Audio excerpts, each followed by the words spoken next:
এই যে আশার আব্বু তোমার জন্য খাবার নিয়ে এসেছি। তুমি সেই কখন আসছো, ঘাস কাটতে তোমার খিদা লাগছে না? না একটু খেয়ে নাও। ও আচ্ছা আচ্ছা, তোমার আবার কি দরকার ছিল এই ক্ষেতের মধ্যে আমার জন্য খাবার নিয়ে আসা? হ্যাঁ, আমি তো একটু পরে গরুর জন্য এই যে যা ঘাস কাটছি এগুলো নিয়ে একবার এই বাসায় চলে যেতাম, বাড়িতে চলে যেতাম। হ্যাঁ, আচ্ছা বুঝতে পারছো, তুমি আসলে ঠিকই, তুমি আমাকে অনেক ভালোবাসো। তো আচ্ছা, তুমি খাওয়া দাওয়া করছো? না আমি এখনো খাইনি, তোমারে খাবার দিয়ে তারপর বাসায় যে আমি খাওয়া দাওয়া করবো। ও, আর আমাদের ওই বাচ্চাটা খাওয়া দাওয়া করেছে? হ্যাঁ, ওরে খাওয়াইয়া ঘুম পাড়িয়ে রাখছি। ও আচ্ছা আচ্ছা, ঠিক আছে, তো আমি পাশে খাওয়া দাওয়া করে নিই, ঠিক আছে?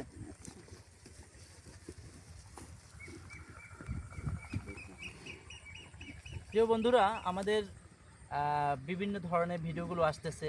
তো এই ভিডিওগুলো যদি আপনাদের ভালো লেগে থাকে তাহলে আমাদের প্লিজ ফেসবুক পেজটাকে ফলো করে দেবেন আর এবং ইউটিউব চ্যানেলটাকে প্লিজ সাবস্ক্রাইব করে দিবেন।